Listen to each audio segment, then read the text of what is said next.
Straight ahead on 12 News, a prep football giant steps down. We have more on the departure of Wayzata's longtime football coach.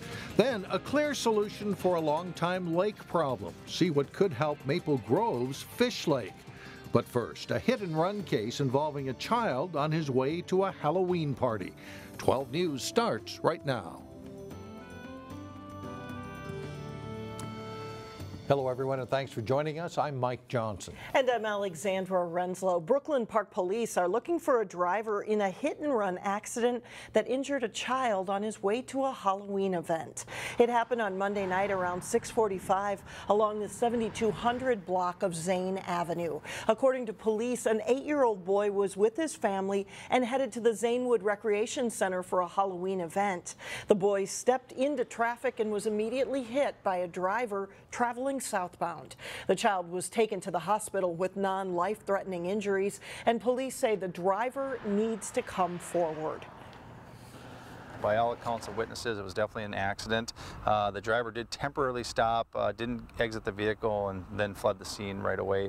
That doesn't meet the obligation. They need to actually wait for the police and authorities to get there and render aid if necessary.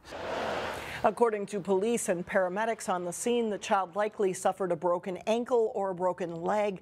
Witnesses say the vehicle involved was either a red pickup or a sedan.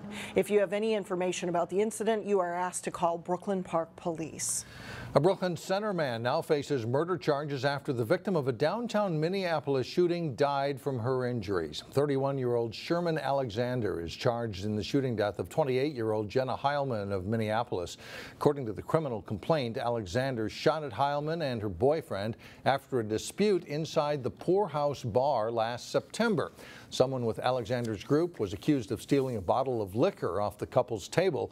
The complaint says Alexander ran after Heilman and her boyfriend and fired multiple shots as they were getting into their car. An off-duty officer working security at the Poorhouse saw it happen and was able to arrest Alexander.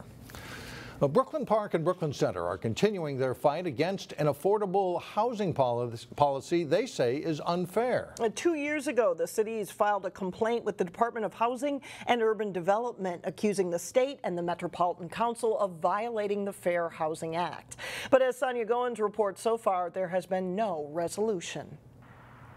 It's been going since 2014, fall of 2014, I think.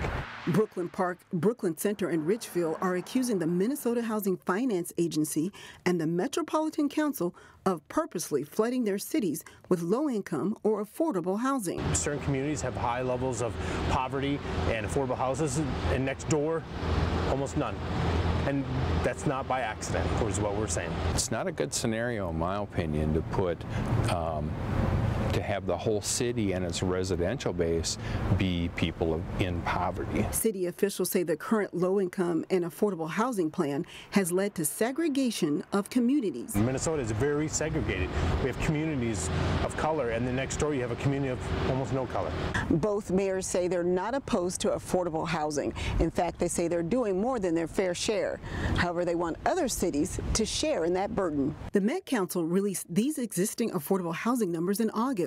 79% of Brooklyn Park is considered affordable housing. In Brooklyn Center, that number is 94%, compared to 41% in Plymouth and 48% in Maple Grove. And then if you look across the metro and you see other cities that are doing virtually nothing for affordable housing, it gets to be a concern. The cities have a long list of proposals aimed at ending concentrated areas of poverty. They also want to set up a fair housing center that ensures requirements of the Fair Housing Act are met. We want to keep our city looking well, safe, and a good community. Sonia Goins, 12 News. The cities are asking HUD to restart conciliation talks between them and the state of Minnesota. The last time the parties met was back in February. We also reached out to the Metropolitan Council and Minnesota Housing Finance Agency. They would not comment due to the ongoing investigation. In 2008, the Minnesota Pollution Control Agency put Maple Grove's Fish Lake on the impaired water list because of too much phosphorus. But that could be changing, and we get more from 12 News reporter Eric Nelson. It is a slice of paradise, and the thing is, we're sharing it. Fish Lake has postcard-like views and offers seclusion to residents. It also has boating and swimming opportunities for the thousands who use the lake each year. But there's trouble in paradise.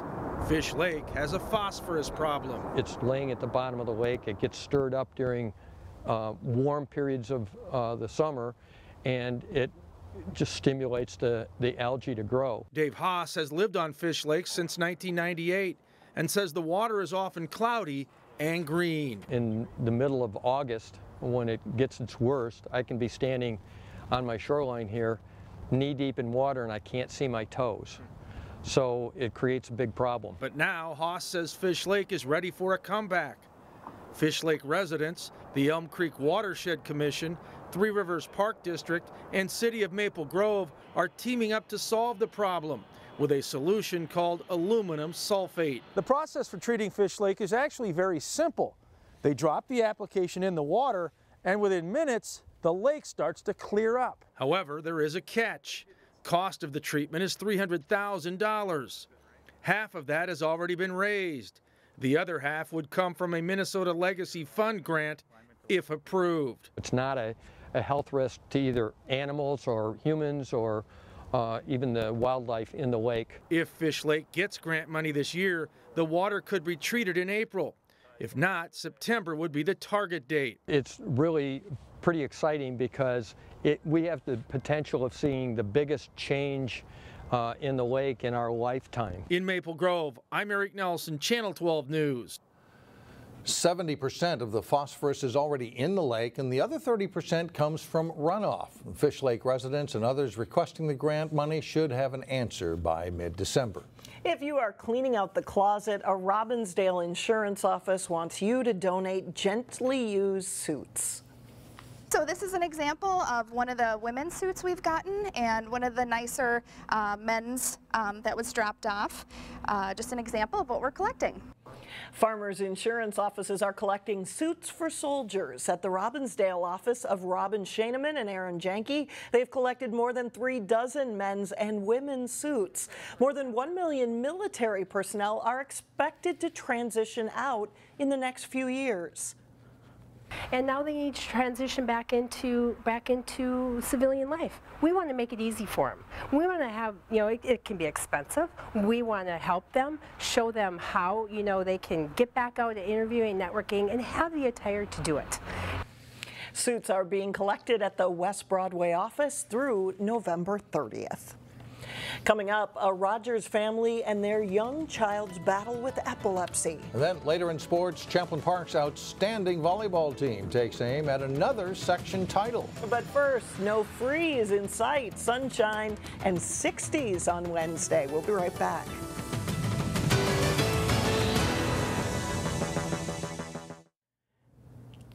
Well, nearly 3 million people in the United States live with epilepsy. Epilepsy is a chronic disorder that causes unprovoked seizures. And as we begin Epilepsy Awareness Month, Delane Cleveland introduces us to a local family in today's Health Check that's learning to deal with the issues surrounding the disorder.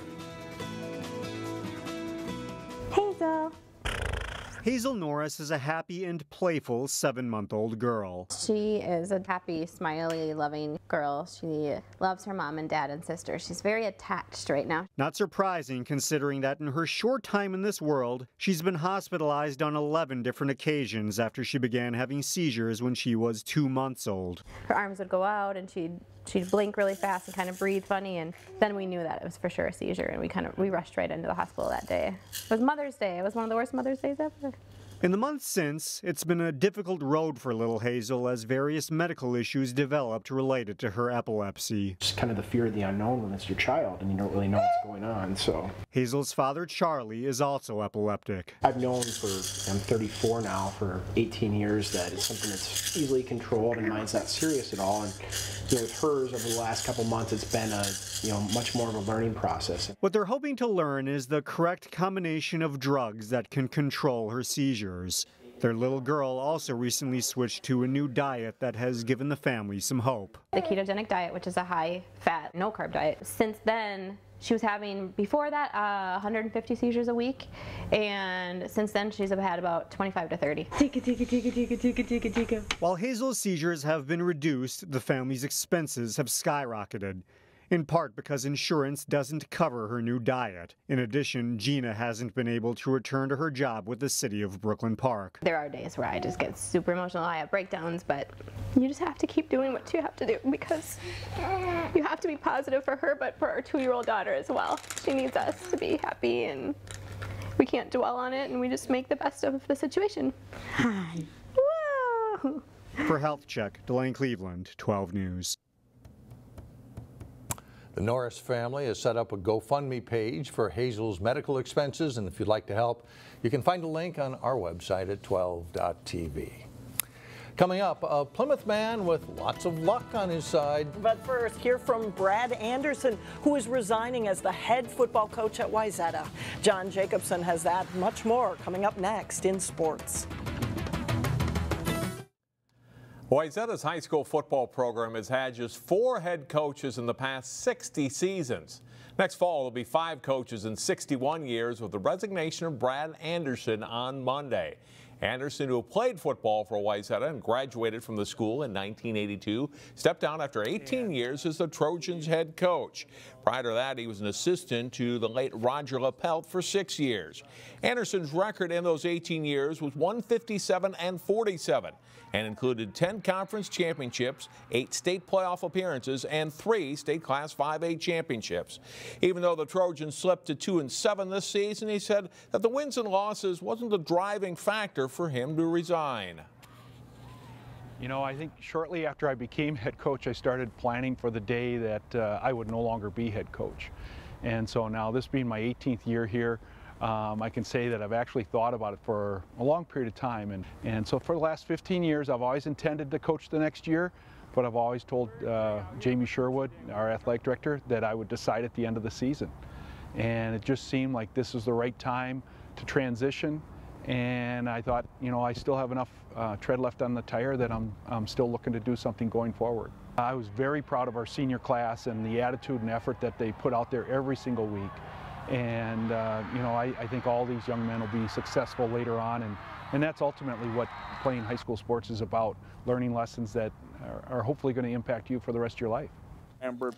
Lambert Brown, who came on this season, the Trojans' assistant head coach, takes over for Anderson. Prior to his 2 years as Maple Grove's activities director, Brown coached football at both Fridley and Chaska. The volleyball playoffs really heat up this week, with section champions to be crowned by the end of the week. The Champlin Park Rebels are aiming to repeat as Section 5 3A champions. The Rebels are the #1 seed for the tournament, and they take on Blaine in the semifinals Wednesday. They swept the Bengals rather easily not long ago, but say they won't be overlooking their district rivals. Yeah, anything can happen in sections, and we've had a lot of history with Blaine in sections. Last year, my freshman year, so we always know that they're going to bring their best for sections, so we got to bring our best too. The Rebels are 27-2 and ended the season ranked #2 in Class 3A. They also handed top-ranked Egan its only loss of the season in the tournament October 22nd. That was a great experience. Egan's a great team, so just beating them, I thought, helped us, like, our confidence go up a little bit too. So we beat them in the same tournament last year at the same time of the year, you know, so it was a good confidence booster for us going into section playoffs last year, and I think we used it again this year. It's like, hey, we can play with anybody, we can beat anybody. The Champlin Park Blaine semifinals follows Osseo versus Wayzata Wednesday at Champlin Park High School. Just reaching the state tournament is a good accomplishment. 2 local soccer teams haven't been satisfied with getting there. They're into the championship games. Defending champion Benilde St. Margaret's held off Hill Murray for a 3-2 win in the Class A girls semifinals on Monday. Vivian Chenal had 2 goals for the Red Knights. The win puts them into the championship game against Mankato West Thursday at 12:30 at US Bank Stadium.